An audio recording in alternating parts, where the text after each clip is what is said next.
So these days it might seem like all the news in tech and programming is AI related, but in this video we're going to take a look at some new non-AI related updates and releases to things like Java, Next.js, ECMAScript and more.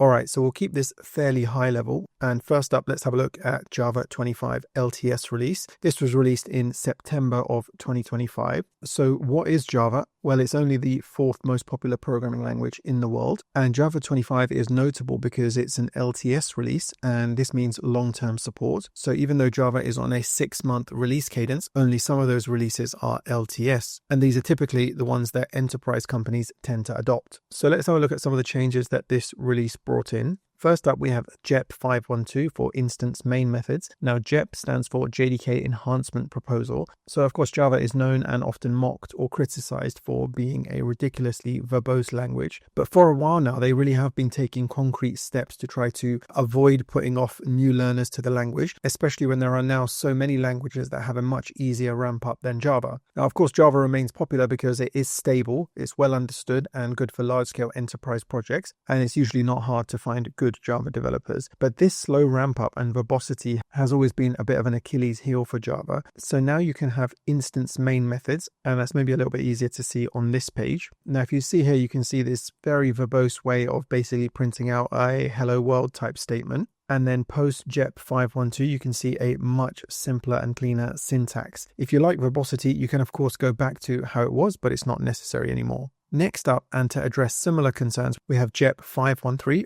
flexible constructor bodies. Now, to keep a long story short, you no longer need to have super or this to be the first calls in a constructor. In the past, whether you added these or not, they were invisibly inserted by the compiler. Essentially, now you can run some initialization code before having to call super or this. So whilst this constraint has been relaxed, there are still rules around this kind of usage, but it does make life easier for developers. Now, there's a lot more in this release, so if you are interested, do check out the links in the description below. But broadly, these changes signal simplicity for getting started and ease of use of the Java programming language as they compete with languages like JavaScript, Python, and many other new entrants.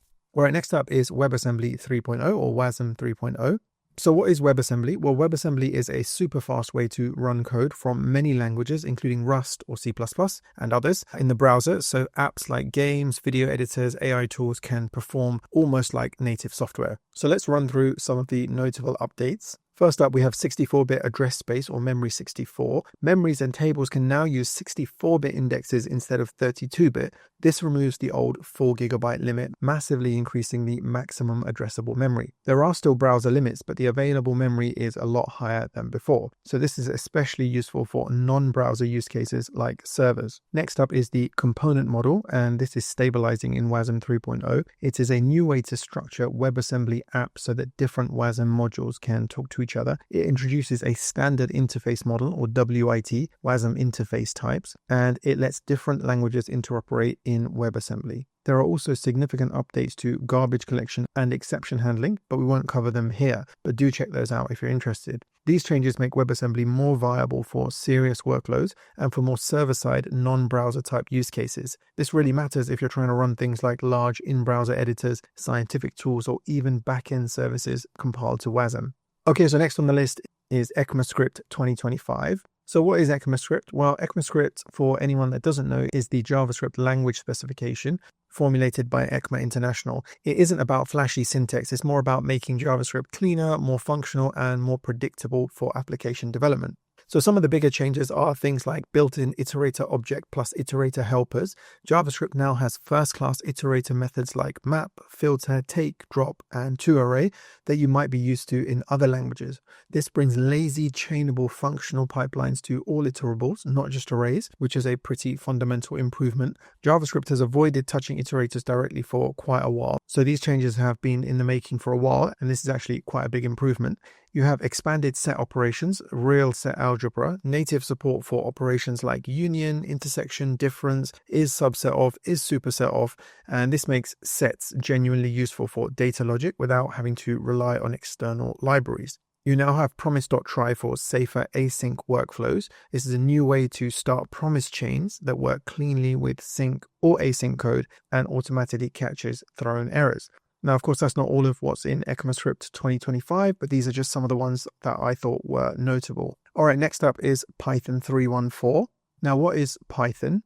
Well, it's only the most popular programming language in the world, and this particular update landed in October 2025. So some of the notable updates are you have deferred lazy evaluation of annotation types. Python 3.1.4 changes how annotations are handled.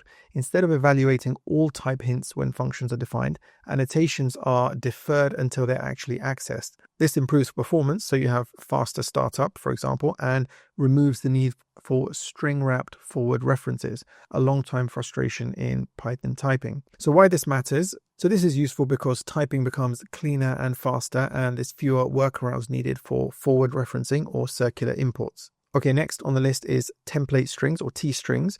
Python 3.1.4 introduces a new literal type dubbed T-strings using a T prefix. These produce template objects, not plain str like F-strings, allowing controlled interpolation and safer templating when needed. You can see an example here. So this is useful because it's great for building templated outputs safely, good for things like libraries, SQL building with sanitized placeholders, etc., etc. Okay, next you have official support for free-threaded Python and concurrency improvements. In this version, Python now formally supports free-threaded builds, PEP 703, where the GIL can be disabled at build time, giving true parallelism for threads. Plus you get new standard lib tools for multi-interpreter concurrency and other performance enhancements around concurrency. So this continues the long march towards better multi-core and parallel execution in Python, something that many developers have wanted for years. Now note, this does not magically make Python code parallel, but it is a decent step forward. So some pretty considerable improvements in Python, especially for multi-core scaling. Next up, we have .NET 10 LTS. So what is .NET? Well, .NET is Microsoft's development platform for building things like web apps, APIs, desktop software, and cloud services, commonly using languages like C# or F#. It runs across Windows, Linux, and macOS. Now, again, this is an LTS release designed for stable use in production. So what are some of the improvements? So you have file-based apps and script-style C#. C# can now run lightweight single-file script-style apps without a .cs proj or solution, great for CLI tools and quick automation. We have major runtime and performance improvements. So there's big improvements to the JIT, inlining, loop optimization, stack allocations, GC write barrier reductions, all aimed at making .NET faster. You have better support for AI workloads and stronger security defaults. .NET 10 adds better tooling and runtime support for AI agent patterns, plus updates to cryptography, including post-quantum readiness, globalization fixes, and improved security default. Next up, we have Julia. Now, what is Julia? Well, it's a high-performance programming language for numerical computing and for scientific research and more. So what are some of the highlights? Well, you have experimental trim for smaller binaries. Julia 1.12 adds a new experimental ---- trim feature that removes unreachable code when building a system image, making binaries significantly smaller and enabling more practical use of combined executables. This is especially useful for creating lean CLI tools or bundled apps with packages like juliac.jl. So essentially, it provides better support for standalone executables and smaller deployment footprints. You also have the redefinition of constants or structs. Previously, redefining constants or structs in Julia often meant restarting your session. In 1.12, this is improved by better integrating with the world age system, improving the interactive development experience, especially with tools like revise.jl. This gives you faster development workflows and fewer REPL restarts. There are also new multi-threading enhancements. This release boosts threading in several ways. You have the interactive thread by default. The REPL stays responsive.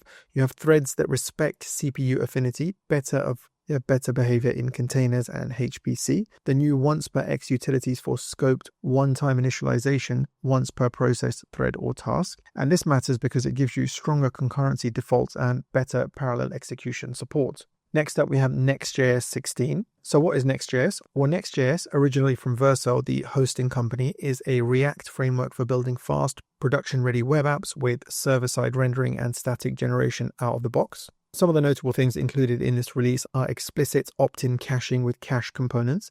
Next.js 16 introduces a new explicit caching model using a use cache directive. This lets developers precisely control what gets cached from pages to individual components and functions, and removes a lot of the unpredictability of previous implicit caching ISR behaviors. The compiler generates cache keys automatically when you opt in. This gives you more predictable, fine-grained caching, fewer surprises in production, and cleaner performance benefits. You have AI-powered debugging via Next.js DevTools MCP. Next.js 16 integrates the Model Context Protocol, or MCP, into its DevTools, enabling contextual AI-assisted debugging. Tools that speak MCP can understand your app's routine structure, caching rules, rendering behavior, and logs, helping analyze errors in situ and with full framework context. This makes debugging faster and more intuitive when an AI assistant can reason about your app's actual structure and Next.js semantics instead of just generic stack traces. You have stable TurboPack and build performance improvements. TurboPack, which is Vercel's Rust-built bundler, is now the default bundler in Next.js 16, delivering significantly faster production and dev builds, dramatically speeding up fast refresh and build times with zero config changes. So now developers can benefit from dramatically improved feedback loops and quicker iteration, especially notable on larger projects. Alright, so that's all the updates we have in this video. Are there any notable updates that were missed? Do let me know in the comments below. But to conclude, while AI is dominating most of the conversation online right now, a lot of important work is still happening under the hood, the kind of incremental changes that we've always been used to. These updates aren't really revolutionary or particularly flashy, but they are meaningful and they do make developer life easier. They reduce some friction, improve performance, make day-to-day life just a little bit more smooth. I'm Saeed, the Codogrammer. Let me know what you think in the comments below. And if you don't want to be the last to know about important AI, tech, and programming news, then be sure to hit subscribe. Thank you for watching.